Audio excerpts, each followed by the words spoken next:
അനുഗ്രഹിക്കപ്പെട്ട നല്ല സമയത്തിനായി ഞാൻ കർത്താവിനെ സ്തുതിക്കുന്നു. വീണ്ടും നമുക്കൊന്നിച്ച് കർത്താവിൻ്റെ വചനം പഠിക്കുവാനും ചിന്തിക്കുവാനും വലിയവനായ ദൈവം ഒരുക്കിയ നല്ല അവസരത്തിനായി നന്ദിയോടെ സ്തോത്രം. നാം പഠിച്ചുകൊണ്ടിരിക്കുന്നത് കർത്താവ് തിരഞ്ഞെടുത്ത 12 അപ്പോസ്തലന്മാരെ കുറിച്ചാണ്. 12 അപ്പോസ്തലന്മാർ കർത്താവ് ഈ ഭൂമിയിലായിരുന്നപ്പോൾ തൻ്റെ പരസ്യ ശുശ്രൂഷയുടെ ബന്ധത്തിൽ തൻ്റെ സഹായത്തിനും തന്നോടൊപ്പമായിരിക്കാനും കർത്താവ് തിരഞ്ഞെടുത്ത 12 അപ്പോസ്തലന്മാരെ നാം വേദപുസ്തകത്തിൽ കാണുന്നുണ്ട്. ആ 12 അപ്പോസ്തലന്മാരിൽ ഇന്ന് നാം പഠിക്കുന്നത് 12 അപ്പോസ്തലന്മാരുടെ പട്ടികയിൽ 10ാം സ്ഥാനക്കാരനായിരിക്കുന്ന തഥായി എന്ന യൂദയെക്കുറിച്ചാണ്. തഥായി എന്ന യൂദയെക്കുറിച്ച് വേദപുസ്തകത്തിൽ അല്ലെങ്കിൽ പുതിയ നിയമ പുസ്തകങ്ങളിൽ ഒരുപാട് വിവരങ്ങൾ ഒന്നും രേഖപ്പെടുത്തിയിട്ടില്ല എങ്കിലും ചുരുക്കമായിരിക്കുന്ന ചില പരാമർശങ്ങൾ മാത്രമേ അദ്ദേഹത്തെക്കുറിച്ചുള്ളൂ. ആയതുകൊണ്ട് ആ ചുരുക്കമായിരിക്കുന്ന പരാമർശങ്ങളിൽ നിന്നുകൊണ്ട് നമുക്ക് തഥായിയുടെ ജീവിതത്തെക്കുറിച്ച് പഠിക്കുകയും അദ്ദേഹത്തിൻ്റെ ജീവിതത്തിൽ ക്രിസ്തുവുമായിട്ടുള്ള ബന്ധത്തിൽ താൻ എപ്രകാരമായിരുന്നു എന്ന് മനസ്സിലാക്കുവാനും നമ്മുടെ ജീവിതത്തിൻ്റെ ക്രമീകരണം ഒന്നുകൂടി പുനർപരിശോധിക്കുവാനും ഈ സമയം നമുക്ക് ഉപയോഗിക്കുവാൻ ദൈവത്തിൻ്റെ ആത്മാവ് നമ്മെ സഹായിക്കട്ടെ. ഈ സന്ദേശം കേൾക്കുവാനിരിക്കുന്നവരെ കർത്താവ് ഒരുക്കട്ടെ എന്ന് ഞാൻ പ്രാർത്ഥിക്കുകയാണ്. വേദപുസ്തകം നാം പഠിക്കുമ്പോൾ യേശുക്രിസ്തുവിൻ്റെ ശിഷ്യന്മാരുടെ പട്ടികയിൽ 2 യൂദാമാരുണ്ട്. ഒന്ന് ഇസ്കരിയോത്ത് യൂദ എന്ന് പറഞ്ഞാൽ യേശുക്രിസ്തുവിനെ ഒറ്റിക്കൊടുത്ത യൂദ. രണ്ടാമത്തെ യൂദയാണ് നാം ഇപ്പോൾ പഠിക്കുന്ന അപ്പോസ്തലനായിരിക്കുന്ന തഥായി എന്നു പേരുള്ള യൂദയും. എന്നാൽ വേദപുസ്തകത്തിൽ ഈ 2 യൂദാമാരെ പല സമയങ്ങളിൽ പരാമർശിക്കപ്പെടുമ്പോൾ തിരിച്ചറിയേണ്ടതിന് യോഹന്നാൻ്റെ സുവിശേഷം 14-ാം അധ്യായം 22-ാം വാക്യത്തിൽ ഇങ്ങനെയാണ് രേഖപ്പെടുത്തിയിരിക്കുന്നത്, ഇസ്കരിയോത്ത് അല്ലാത്ത യൂദ എന്ന്. അപ്പോൾ യൂദയെ തിരിച്ചറിയുവാൻ ഇസ്കരിയോത്ത് അല്ലാത്ത യൂദ എന്നുള്ള പരാമർശങ്ങൾ നമുക്ക് വേദപുസ്തകത്തിൽ കണ്ടെത്തുവാൻ കഴിയും. അങ്ങനെ നാം നോക്കിയാൽ വേദപുസ്തകത്തിൽ 2 യൂദാമാർ മാത്രമല്ല ഉള്ളത്. പുതിയ നിയമത്തിൽ 6 യൂദാമാരെ നമുക്ക് കാണുവാൻ കഴിയും. യൂദ എന്നുള്ളതൊരു പൊതുവായ പേരാണ്. അപ്പോൾ തിരുവെഴുത്തിൽ പരാമർശിക്കപ്പെടുന്ന 6 യൂദാമാരെ നമുക്ക് കാണുവാൻ തക്കവണ്ണം സാധിക്കും. ഞാൻ അവരുടെ പേരും വാക്യവും വായിക്കാം. വാക്യം വേദപുസ്തകത്തിൽ നിന്നും എടുത്ത് വായിക്കുവാൻ താല്പര്യപ്പെടുന്നില്ല, ശ്രദ്ധയോടെ കേൾക്കുക. ഒന്ന് നാം കാണുന്നത് യേശുവിൻ്റെ സഹോദരനായിരുന്ന ഒരു യൂദയുണ്ട്. അത് മർക്കോസിൻ്റെ സുവിശേഷം 6-ാം അധ്യായം അതിൻ്റെ 13-ാം വാക്യത്തിൽ ആ യൂദയെ അവിടെ നമുക്ക് കാണുവാൻ കഴിയും. രണ്ടാമത്തെ യൂദ ഗലീലക്കാരനായ ഒരു യൂദയുണ്ട്. ഇദ്ദേഹത്തെ പരിചയപ്പെടുത്തുന്നത് അപ്പോസ്തല പ്രവൃത്തികളുടെ പുസ്തകം 5-ാം അധ്യായം 37-ാം വാക്യത്തിലാണ് നാം ഈ യൂദയെ കാണുന്നത്. മൂന്നാമത്തെ യൂദ ഇസ്കരിയോത്ത് യൂദയ, യേശുക്രിസ്തുവിനെ ചുംബനം കൊണ്ട് കാണിച്ചു കൊടുത്ത യൂദ. യോഹന്നാൻ്റെ സുവിശേഷം 12-ാം അധ്യായം അതിൻ്റെ 4-ാം വാക്യത്തിൽ നമുക്ക് ഈ യൂദയെ കാണുവാൻ കഴിയും. നാലാമത്തെ യൂദ എന്ന് പറയുന്നത് ദമസ്കോസുകാരനായിരുന്ന ഒരു യൂദയെക്കുറിച്ച് അപ്പോസ്തല പ്രവൃത്തി 9-11 പരാമർശിക്കുന്നുണ്ട്. 5-ാമത്തെ യൂദ ബെർശാബാസ് എന്ന യൂദയാണ്. അപ്പോസ്തല പ്രവൃത്തി 15-ാം അധ്യായം അതിൻ്റെ 22-ാം വാക്യത്തിൽ ഈ യൂദയെക്കുറിച്ച് പരാമർശിക്കുന്നുണ്ട്. 6-ാമത്തെ യൂദ ലൂക്കോസ് 6-16 പരാമർശിക്കപ്പെടുന്ന യേശുക്രിസ്തുവിൻ്റെ ശിഷ്യന്മാരിലുള്ള ഒരാളായിരുന്ന ഇന്ന് നാം പഠിക്കുന്ന തഥായി എന്ന യൂദയുമാണ്. അപ്പോൾ യൂദ എന്നൊരു പൊതുവായ പേരാണെന്ന് നാം ചിന്തിച്ചു വെക്കേണ്ടതും ആവശ്യമാണ്. യഹൂദ എന്ന ലാറ്റിൻ പദത്തിൽ നിന്നും ഉടലെടുത്ത ഒരു പേരാണ് യൂദ എന്നുള്ളത് ഓർമ്മയിൽ പ്രത്യേകം സൂക്ഷിക്കണം. ഇദ്ദേഹത്തിൻ്റെ കുടുംബ പശ്ചാത്തലത്തിലേക്ക് നാം ഒന്ന് ശ്രദ്ധിച്ചാൽ, കുടുംബ പശ്ചാത്തലത്തെക്കുറിച്ച് ഒന്ന് ചിന്തിച്ചാൽ, വേദപണ്ഡിതന്മാർ ഇങ്ങനെയാണ് പറയുന്നത്. വേദപുസ്തകത്തിൽ യേശുവിൻ്റെ ശിഷ്യനായിരുന്ന ചെറിയ യാക്കോബിൻ്റെ സഹോദരനാണ് ഈ തഥായി എന്ന യൂദ എന്ന് വേദപണ്ഡിതന്മാർ പറയുന്നുണ്ട്. വേദപുസ്തകത്തിൽ അത് ശക്തമായി തെളിയിക്കുവാനുള്ള രേഖകളൊന്നും ലഭ്യമല്ല എന്ന് ഞാൻ ഓർമ്മപ്പെടുത്തട്ടെ. അതുപോലെ തന്നെ ഇദ്ദേഹം ജനിച്ച് വളർത്തപ്പെട്ടത് യേശുക്രിസ്തു ഏറ്റവും കൂടുതൽ ഇഷ്ടപ്പെട്ടിരുന്ന കവർനഹൂം എന്ന സ്ഥലത്താണ്. ഇദ്ദേഹം ജനിച്ച് അവിടെയാണ് വളർത്തപ്പെടുന്നത്. ഇദ്ദേഹത്തിൻ്റെ പിതാവിൻ്റെ പേര് ക്ലയോപ്പാവെന്നും അദ്ദേഹത്തിൻ്റെ മാതാവിൻ്റെ പേര് മറിയ എന്നുമായിരുന്നു. ക്ലയോപ്പാവിൻ്റെയും മറിയത്തിൻ്റെയും മകനായി ഈ യൂദ ജനിക്കുകയും ഈ കുടുംബം നല്ല ആത്മീയ നിലവാരത്തിൽ പോകുകയും ചെയ്യുന്ന ഒരു കുടുംബമായിരുന്നു. ഇവരുടെ കുടുംബം അനുഗ്രഹിക്കപ്പെട്ട ഒരു നിലവാരത്തിൽ തന്നെ കഴിഞ്ഞവരായിരുന്നുവെന്ന് ഇതിൻ്റെ ചരിത്രം നാം പഠിക്കുമ്പോഴും നമുക്ക് കാണുവാൻ തക്കവണ്ണം കഴിയുന്നുണ്ട്. എന്നാൽ വേദപുസ്തകത്തിൽ നാം നോക്കിയാൽ യേശുക്രിസ്തുവിൻ്റെ 12 അപ്പോസ്തലന്മാരെ യേശുക്രിസ്തു വിളിക്കുമ്പോൾ എല്ലാവരുടെയും അവർ യേശുക്രിസ്തുവിനെ എങ്ങനെയാണ് കണ്ടുമുട്ടിയത്, യേശുക്രിസ്തുവിനെ ശിഷ്യന്മാരായി തീർന്നത് എങ്ങനെയാണെന്ന് എല്ലാവരുടെയും വിവരങ്ങൾ വേദപുസ്തകത്തിലില്ല. അതുപോലെ തന്നെയാണ് ഈ തദ്ദായി എന്ന യൂദയുടെ അല്ലെങ്കിൽ യേശുക്രിസ്തു ഇവനെ തൻ്റെ ശിഷ്യനാക്കി തീർക്കുന്ന ഒരനുഭവം, ഒരു സന്ദർഭം വേദപുസ്തകത്തിൽ രേഖപ്പെടുത്തിയിട്ടില്ല. അപ്പോൾ ഈ യൂദ പിന്നെ എങ്ങനെയാണ് യേശുവിൻ്റെ ശിഷ്യനായി തീർന്നത്? നാം വായിച്ചു, ഈ ചെറിയ യാക്കോബ് യൂദയുടെ ഒരു സഹോദരനാകാൻ സാധ്യതയുണ്ട്.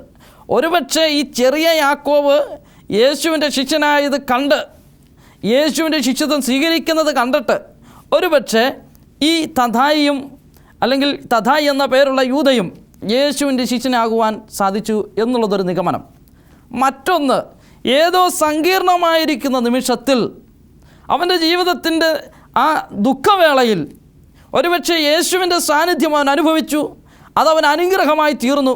അല്ലെങ്കിൽ യേശു ചെയ്ത അത്ഭുതം അവൻ കണ്ടു, അതവന് വിടുതലായി തീർന്നു കഴിഞ്ഞപ്പോൾ അവൻ യേശുവിൻ്റെ ശിഷ്യനായി തീർന്നതാകാം എന്ന് നമുക്ക് ചിന്തിക്കാം. എങ്ങനെയായാലും ഇപ്പോൾ ഈ തദ്ദായി എന്ന യൂദ യേശുവിൻ്റെ ശിഷ്യനായി മാറിയിരിക്കുകയാണ്. ഇവിടെ മുതൽ ഇനി നാം പഠിക്കുന്നത് പഴയ യൂദയെക്കുറിച്ചല്ല, യേശുവിൻ്റെ ശിഷ്യന്മാരിൽ അപ്പോസ്തലന്മാരിൽ ഒരുവനായിരിക്കുന്ന യൂദയെക്കുറിച്ചാണ് നാം പഠിക്കുന്നത്. അപ്പോൾ യൂദയെക്കുറിച്ച് പഠിക്കുമ്പോൾ നാം ഒരു കാര്യം മനസ്സിലാക്കണം, യൂദയെക്കുറിച്ച് ഒരുപാട് പരാമർശങ്ങൾ വേദപുസ്തകത്തിലില്ല എന്നുള്ളത് നാം മനസ്സിലാക്കിയിരിക്കേണ്ടത് ആവശ്യമാണ്. എന്നാൽ യൂദയെക്കുറിച്ച് യേശുക്രിസ്തുവുമായിട്ടുള്ള ബന്ധത്തിൽ ഉണ്ടായ ഒരു സംഭവം വിശുദ്ധ വേദപുസ്തകത്തിൽ രേഖപ്പെടുത്തിയിട്ടുണ്ട്. അതിനെക്കുറിച്ച് ഇങ്ങനെയാണ് പറയുന്നത്, ഈ വേദപുസ്തകത്തിൽ അവർ ചോദിച്ചതിൽ ഏറ്റവും വലിയ ചോദ്യം യൂദയാണ് ചോദിച്ചത് എന്നൊരു ചിന്ത ഈ വേദപണ്ഡിതാക്കളുടെ ഇടയിലുണ്ട്. എന്ത് ചോദ്യമാണ് യൂദ ചോദിച്ചതെന്ന് നമുക്കൊന്ന് ശ്രദ്ധിക്കാം. ആ ഒരു വാക്യം നിങ്ങളുടെ ശ്രദ്ധയിലേക്ക് കൊണ്ടുവരട്ടെ. യോഹന്നാൻ്റെ സുവിശേഷം 14-ാം അധ്യായം 21-22 വാക്യങ്ങൾ. എൻ്റെ കൽപ്പനകൾ ലഭിച്ചു പ്രമാണിക്കുന്നവൻ എന്നെ സ്നേഹിക്കുന്നവൻ ആകുന്നു. എന്നെ സ്നേഹിക്കുന്നവനോ എൻ്റെ പിതാവിനെ സ്നേഹിക്കുന്നു. ഞാനും അവനെ സ്നേഹിച്ചു, അവന് എന്നെ തന്നെ വെളിപ്പെടുത്തും. ഇസ്കരിയോത്ത് അല്ലാത്ത യൂദ അവനോട്, കർത്താവെ, എന്ത് സംഭവിച്ചിട്ടാകുന്നു നീ ലോകത്തിനല്ല ഞങ്ങൾക്കത്ര നിന്നെ വെളിപ്പെടുത്തുവാൻ പോകുന്നത് എന്ന് ചോദിച്ചു. ഇവിടെ യേശുക്രിസ്തു ശിഷ്യന്മാരോട് പറയുന്നത് ഇങ്ങനെയാണ്, എൻ്റെ കൽപ്പനകൾ ലഭിച്ച് അത് പ്രമാണിക്കുന്നവൻ എന്നെ സ്നേഹിക്കുന്നു. ആരാണ് യേശുവിനെ സ്നേഹിക്കുന്നത്? യേശുവിൻ്റെ നാമത്തിൽ സഭകൾ സ്ഥാപിക്കുന്നവരാണോ? അത്ഭുതം ചെയ്യുന്നവരാണോ? ഇന്ന് ലോകം മുഴുവനും അതാ ചെയ്യുന്നത്, വലിയ അത്ഭുതങ്ങൾ ചെയ്യുകയാണ്. യേശുവിനെ ഞങ്ങൾ സ്നേഹിക്കുന്നുണ്ടെന്ന് പറഞ്ഞ് വലിയ അത്ഭുതങ്ങൾ ചെയ്യുകയും വലിയ ക്രൂസൈഡുകൾ നടത്തുകയും വലിയ കൺവെൻഷനുകൾ നടത്തുകയും ഒക്കെ ചെയ്യുകയാണ്. എന്നാൽ യേശു പറയുന്നത്, ഇങ്ങനെ ചെയ്യുന്നവരോ അല്ലെങ്കിൽ ഈ ഒരു അനുഭവത്തിലൂടെ നേട്ടത്തിന് വേണ്ടി പ്രവർത്തിക്കുന്നവരല്ല എന്നെ സ്നേഹിക്കുന്നത്. എൻ്റെ കൽപ്പനകളെ പ്രമാണിക്കുന്നവനാണ് എന്നെ സ്നേഹിക്കുന്നതെന്ന് യേശു പറയുമ്പോൾ ഇത് കേൾക്കുന്നവർ ഒന്നോർത്തിരിക്കണം, ഞാൻ യേശുവിനെ സ്നേഹിക്കുന്നുണ്ടോ? എങ്ങനെയാണ് യേശുവിനെ സ്നേഹിക്കുന്നത്? അവൻ നൽകിയിരിക്കുന്ന അവൻ്റെ നിയമത്തെ അനുസരിക്കണം. ഇനി നാം താഴോട്ട് നോക്കുമ്പോൾ യേശു പറയുന്നു, അങ്ങനെ എന്നെ സ്നേഹിക്കുന്നവനെ എൻ്റെ പിതാവ് സ്നേഹിക്കുന്നു. അപ്പോൾ യേശുവിനെ സ്നേഹിക്കുന്നവനെ പിതാവ് അവനെ സ്നേഹിക്കുകയാണ്. പിന്നെ യേശു പറയുന്നുണ്ട്, ഞാനും അവനെ സ്നേഹിക്കും. എന്നാൽ യേശുക്രിസ്തു അത് കഴിഞ്ഞ് പറയുകയാണ്, ഞാൻ അവന് എന്നെ അല്ലെങ്കിൽ ഞാൻ എന്നെ വെളിപ്പെടുത്തി കൊടുക്കുമെന്ന് യേശു വ്യക്തമാക്കുകയാണ്. അപ്പോൾ ദൈവത്തിൻ്റെ കൽപ്പനകൾ പ്രമാണിക്കുന്നവർക്ക് തന്നെ വെളിപ്പെടുത്തി കൊടുക്കുവാൻ താല്പര്യമുണ്ട്. അതെ, തന്നെ വെളിപ്പെടുത്തി കൊടുക്കും എന്ന് യേശുക്രിസ്തു വളരെ വ്യക്തമായിട്ട് രേഖപ്പെടുത്തിയിരിക്കുകയാണ്. യേശുക്രിസ്തുവിനെ വെളിപ്പാടായിട്ട് കിട്ടുന്നത്, യേശുക്രിസ്തുവിനെ കാണുവാൻ കഴിയുന്നത്, യേശുക്രിസ്തുവിൻ്റെ ദർശനം ലഭിക്കുന്നവർ ആരാണെന്ന് വേദപുസ്തകം പറയുന്നത് ഇങ്ങനെയാണ്, എൻ്റെ കൽപ്പനകളെ പ്രമാണിക്കുന്നവർ. ഇത് കേട്ട് കഴിഞ്ഞപ്പോൾ ഇസ്കരിയോത്തല്ലാത്ത യൂദായുടെ ചോദ്യം ഇതാണ്, കർത്താവേ, എന്ത് സംഭവിച്ചിട്ടാകുന്നു നീ ലോകത്തിനല്ല ഞങ്ങൾക്കത്ര നിന്നെ വെളിപ്പെടുത്തുവാൻ പോകുന്നത് എന്ന് ചോദിച്ചു.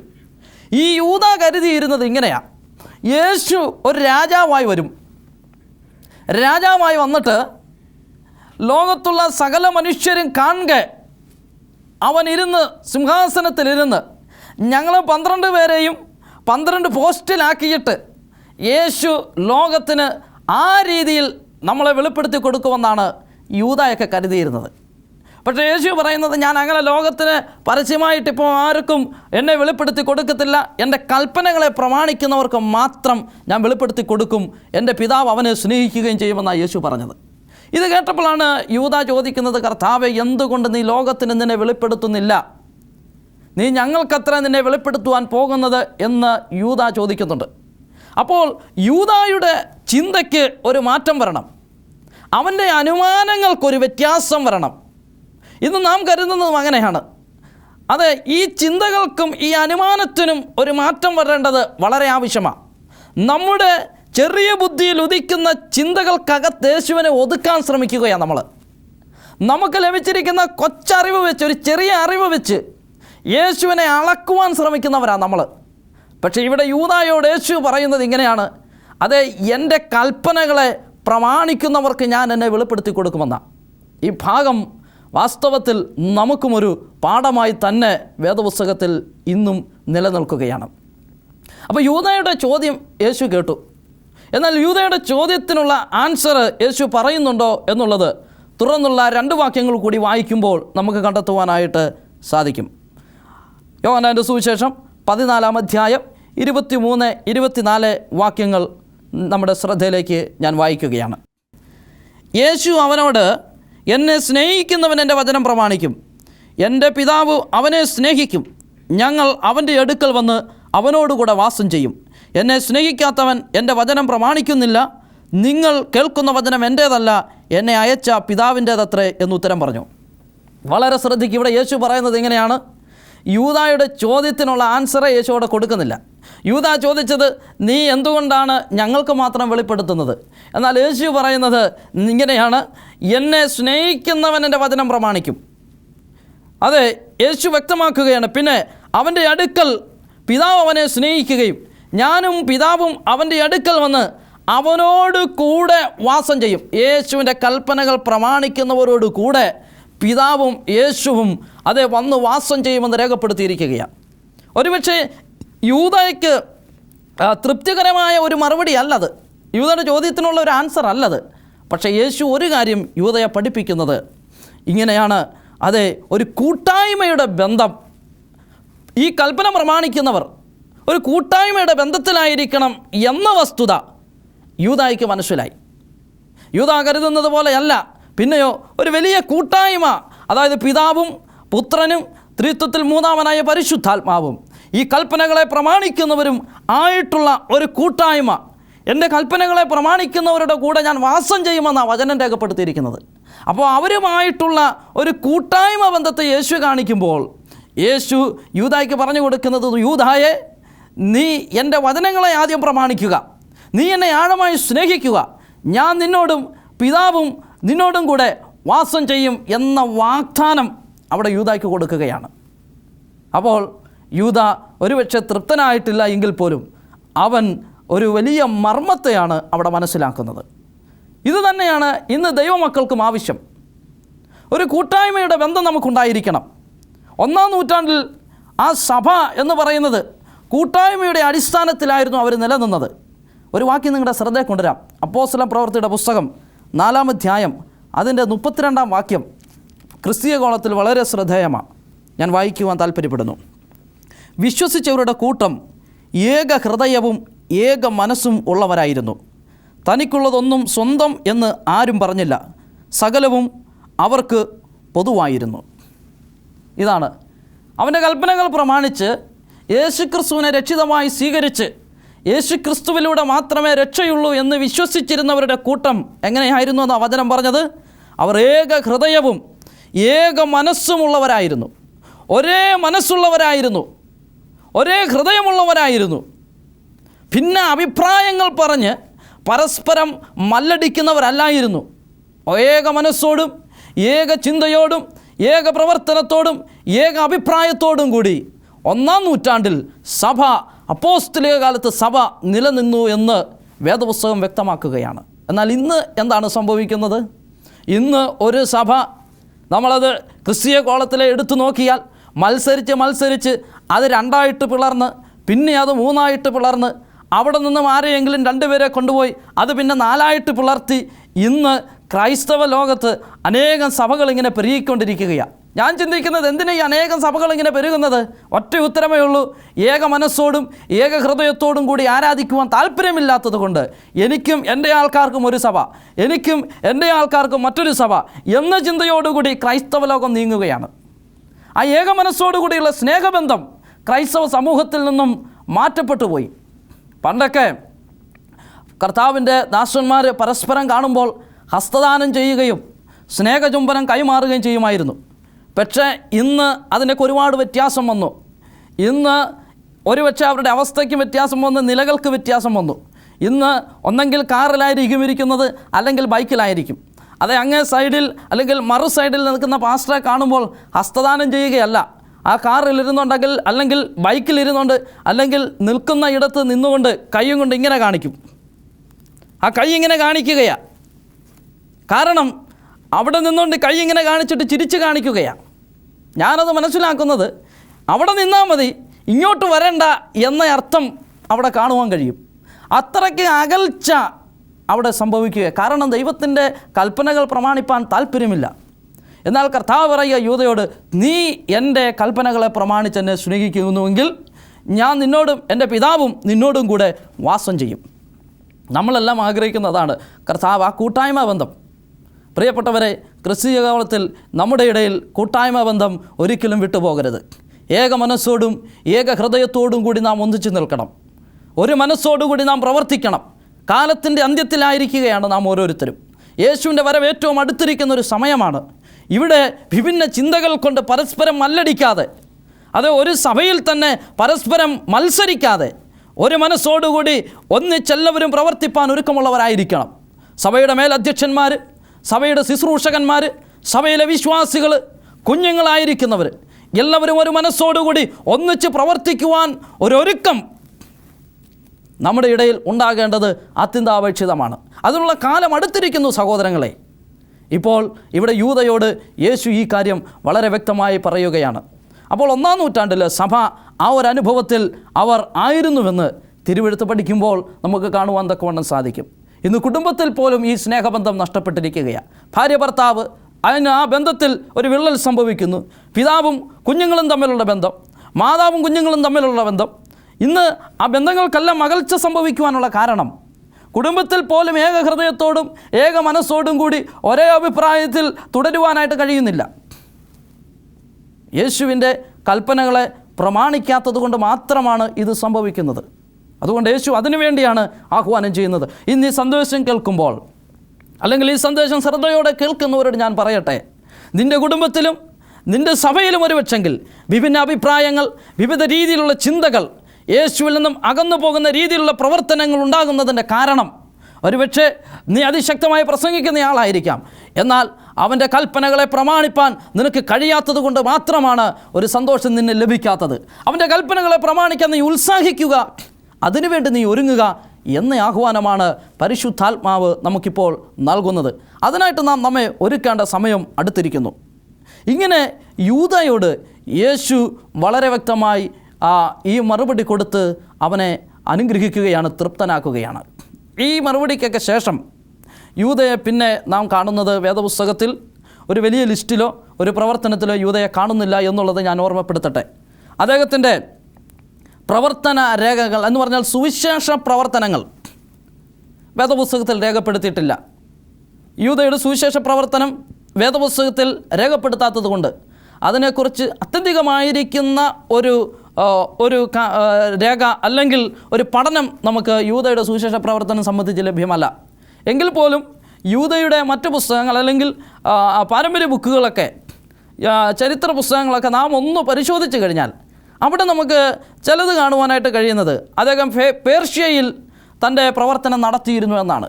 യേശു ക്രിസ്തുവാണ് പോയതിന് ശേഷം ശിഷ്യന്മാർ വിവിധ ദേശത്തേക്ക് പ്രവർത്തനം വിപുലീകരിച്ചപ്പോൾ യൂദ തിരഞ്ഞെടുത്തിട്ട് പേർഷ്യ ആയിരുന്നു എന്നൊരു ചിന്ത ക്രിസ്തീയ ഗോളത്തിലുണ്ട്. അതല്ലാതെ മറ്റൊരു രേഖയും വേദപുസ്തകത്തിൽ നമുക്ക് യൂദയെക്കുറിച്ച് കണ്ടെത്തുവാൻ കഴിയത്തില്ല. ഈ യൂദ തന്നെയാണ് ഒരു ലേഖനം, യൂദയുടെ ലേഖനം എന്ന ലേഖനം എഴുതിയതും ഈ യൂദ തന്നെ ആണ് എന്നുള്ളത് കൂടി ഞാൻ ഓർമ്മപ്പെടുത്തുകയാണ്. ഇദ്ദേഹത്തിൻ്റെ അന്ത്യനാളുകളെക്കുറിച്ച് അല്ലെങ്കിൽ മരണം സംബന്ധിച്ച് 3 അഭിപ്രായമാണ് ഉള്ളത്. ഒന്നാമത്തത് എന്ന് പറയുന്നത്, പേർഷ്യയിൽ അദ്ദേഹം സുവിശേഷ പ്രവർത്തനം നടത്തിയപ്പോൾ അദ്ദേഹത്തെ പിടിച്ചു വളരെയധികം ക്രിസ്തീയ വിരോധികൾ പിടിച്ച് അദ്ദേഹത്തെ മർദ്ദിക്കുകയും അതിനുശേഷം അദ്ദേഹത്തെ ക്രൂശിൽ തറയ്ക്കുകയും അവിടെ വെച്ച് അദ്ദേഹത്തിൻ്റെ കഴുത്ത് മഴുവിന് വെട്ടിക്കളയുകയും ചെയ്തുവെന്ന്, ശിരച്ഛേദനം ചെയ്ത് കളഞ്ഞുവെന്ന് ഒരു പഠനം ഉണ്ട്. മറ്റൊരു കണ്ടെത്തൽ, അദ്ദേഹം എഡോസോസ് എന്ന് പറയുന്ന സ്ഥലത്ത് വെച്ച് സ്വാഭാവികമായ മരണമാണ് വരിച്ചതെന്നൊരു പഠനമുണ്ട്. മറ്റൊന്ന്, അദ്ദേഹം അരാറാത്തിൽ വെച്ച് ക്രൂശിതനായി എന്നുകൂടി ചിന്തിക്കുന്നുണ്ട്. പക്ഷേ ഇതിൽ വിശ്വാസയോഗ്യമായിരിക്കുന്നത് പേർഷ്യയിൽ വെച്ച് അദ്ദേഹം ക്രിസ്തീയ വിരോധികളാൽ പിടിക്കപ്പെട്ടിട്ട് അവിടെ വെച്ച് അദ്ദേഹം ക്രൂശിതനാകുകയും ആ ക്രൂശിൽ വെച്ച് തന്നെ അദ്ദേഹത്തിൻ്റെ കഴുത്ത് വെട്ടിമാറ്റി കൊന്നുകളയുകയും ചെയ്തു എന്നതാണ് ക്രിസ്തീയ ഗോളത്തിൽ പൊതുവായി വിശ്വസിക്കപ്പെടുന്നത്. എങ്കിൽ പോലും നാം ഒരു കാര്യം ഇവിടെ മനസ്സിലാക്കേണ്ടത്, യൂദായുടെ ചോദ്യവും യേശുവിൻ്റെ ഉത്തരവുമാണ് നമുക്ക് യൂദായിൽ നിന്നും കിട്ടുന്ന ഏക സന്ദേശം. യൂദായുടെ ചോദ്യം ഒരുപക്ഷെങ്കിൽ മറ്റുള്ളവരിലേക്ക് ഒരു പരസ്യമായിട്ട് നടത്തുവാൻ, ലോകത്തിനങ്ങ് കാണിച്ചു കൊടുക്കുവാൻ, ലോകത്തിന് പ്രദർശിപ്പിപ്പാൻ, അതാ യൂദ ആഗ്രഹിക്കുന്നത്. എന്നാൽ യേശു താല്പര്യപ്പെടുന്നത് നാം ലോകത്ത് ഒരു പ്രദർശനമായി തീരാനല്ല. ഇന്ന് ക്രൈസ്തവ സമൂഹത്തിൽ നടക്കുന്നത് എന്താ? വലിയ പബ്ലിസിറ്റികളൊക്കെയാണ് കൊടുക്കുന്നത്. ഒരു കൺവെൻഷൻ വെച്ചാലോ ഒരു വലിയ പരസ്യമാണ് കൊടുക്കുന്നത്. ഇതൊന്നും വേണ്ട എന്നല്ല, പക്ഷേ ഇന്ന് അത് മറ്റൊരു രീതിയിലേക്ക് മാറുകയാണ്. ഇന്നൊരു മറ്റൊരു തലത്തിലേക്കത് മാറുകയാണ്. സുവിശേഷ പ്രവർത്തനം എന്നതിൽ നിന്നും ഒരു എൻ്റർടൈൻമെൻറ്റ് പ്രോഗ്രാമിലേക്ക് ഇന്ന് ഈ കൺവെൻഷനുകളോ ക്രൂസേഡുകളോ ഒക്കെ മാറിക്കൊണ്ടിരിക്കുകയാണ്. രക്ഷിക്കപ്പെടുവാൻ വേണ്ടി ആഗ്രഹിച്ചു വരുന്നവരല്ല ഇന്നുള്ളത്. പാട്ട് കേട്ട് ആസ്വദിക്കാനും കഥകൾ കേട്ട് ചിരിക്കാനും വേണ്ടി വരുന്ന ഒരു കൂട്ടം ആൾക്കാരാണ് ഇന്നുള്ളത്. എന്നാൽ യേശു ഇതൊന്നുമല്ല താല്പര്യപ്പെടുന്നത്. നമുക്കുള്ളൊരു സന്ദേശം അതാണ് പ്രിയപ്പെട്ടവരെ. യേശു നമ്മളിൽ നിന്നും ഇതല്ല ആഗ്രഹിക്കുന്നത്. യേശു കർത്താവ് ആഗ്രഹിക്കുന്നത് അവൻ്റെ കൽപ്പനകളെ പ്രമാണിച്ച് അവനെ സ്നേഹിക്കുവാനാണ്. കർത്താവ് പറയുന്നു, എന്നെ സ്നേഹിക്കുന്നവൻ എൻ്റെ കൽപ്പനകളെ പ്രമാണിക്കും. ആ കൽപ്പനകളെ പ്രമാണിപ്പാൻ തക്കവണ്ണം നാം ബാധ്യസ്ഥനാണ്. അതിന് നാം ഒരുക്കമുള്ളവരായി തീരണമെന്ന സന്ദേശമാണ് ഇവിടെ നമുക്ക് ലഭിക്കുന്നത്. എന്നാൽ നാം പലപ്പോഴും ചിന്തിക്കാറുണ്ട്, അതെ, ഞാൻ യേശു ക്രിസ്തുവിനെ ആരാധിക്കുന്നു, യേശുവിൻ്റെ വചനം പഠിക്കുന്നു, യേശുവിനോടൊപ്പമായിരിക്കുന്നു, പാസ്റ്റർമാരെ കാണുകയും സന്തോഷം പങ്കിടുകയും ചെയ്യുന്നു, ഒക്കെ നല്ലതാ. പക്ഷേ കൽപ്പനകൾ പ്രമാണിക്കുമെന്ന് വിട്ടുപോയോ? യേശു ചോദിക്കുന്നത്, ഒരുവൻ സകലതും ചെയ്തിട്ടും അവൻ്റെ ജീവിതത്തിൽ എല്ലാം ഭംഗിയായി ചെയ്തിട്ടും പ്രമാണത്തിൽ നിന്നും ഒന്ന് തെറ്റിപ്പോയാൽ അവൻ സകലത്തിനും കുറ്റക്കാരനായി തീരുമെന്ന് യാക്കോബ് അപ്പോസ്തലൻ രേഖപ്പെടുത്തിയിട്ടുണ്ട്. ഇന്ന് മനുഷ്യ സമൂഹത്തിൽ ദൈവത്തിൻ്റെ കൽപ്പനയ്ക്ക് പ്രസക്തിയില്ലാതെ സ്വന്തം ഇഷ്ടത്തിന് എഴുതി ചേർത്തിരിക്കുന്ന കൽപ്പനയുടെ അടിസ്ഥാനത്തിൽ ആരാധിക്കുകയും ക്രൈസ്തവ സമൂഹത്തെ നയിക്കുകയും ചെയ്യുന്ന ഒരു വലിയ ചതിയുടെ വക്കിലാണ് നാം ആയിരിക്കുന്നത്. ഇന്ന് ഈ സന്ദേശം കേൾക്കുമ്പോൾ എനിക്ക് പറയുവാനുള്ളത്, അവിടെ നിന്നൊരു വിടുതൽ ആവശ്യമാണ്. അവിടെ നിന്ന് നാം മടങ്ങി വരണം, അവൻ്റെ കൽപ്പനകളെ അനുസരിക്കണം. ഈ ആഹ്വാനമാണ് ഇന്ന് ഈ പഠനത്തിൽ നിന്നും നമുക്ക് ലഭിക്കുന്നത്. അങ്ങനെ കർത്താവിൻ്റെ കൽപ്പനകൾ അനുസരിച്ച് അവന് വേണ്ടി കാത്തിരിക്കുവാൻ ദൈവം നമ്മെ സഹായിക്കട്ടെ. അതിനായിട്ട് ഈ സന്ദേശം കേട്ടവരെ പരിശുദ്ധാത്മാവ് ഒരുക്കട്ടെ എന്ന് പറഞ്ഞുകൊണ്ട് ഞാൻ നിങ്ങൾക്ക് വേണ്ടി പ്രാർത്ഥിക്കുവാൻ താല്പര്യപ്പെടുന്നു. നമ്മുടെ കണ്ണുകൾ അടയ്ക്കാം, നമുക്ക് ചേർന്ന് പ്രാർത്ഥിക്കാം.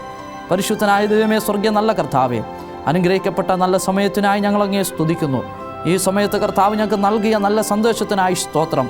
കർത്താവെ, അടിയങ്ങൾ വായിച്ചുവല്ലോ, എന്നെ സ്നേഹിക്കുന്നവർ എൻ്റെ കൽപ്പനകളെ പ്രമാണിക്കും, ഞാനും എൻ്റെ പിതാവും അവരോട് കൂടെ വാസം ചെയ്യുമെന്ന്. ആ ഒരു അനുഭവം ഞങ്ങളുടെ ഭവനത്തിലുണ്ടാകുവാൻ, വ്യക്തി ജീവിതത്തിലുണ്ടാകുവാൻ അവിടുന്ന് സഹായിക്കണം. ഈ സന്ദേശം കേട്ട ഓരോ വ്യക്തികളെയും കരങ്ങളിൽ സമർപ്പിക്കുന്നു. അവിടുന്ന് അനുഗ്രഹിച്ചാട്ടെ, കൃപയാൽ നിറയ്ക്കണം. എല്ലാ മാനവ മഹത്വവും അവിടുന്ന് എടുക്കണം. യേശു ക്രിസ്തുവിൻ്റെ മഹത്വമുള്ള നാമത്തിൽ തന്നെ. ആമേൻ.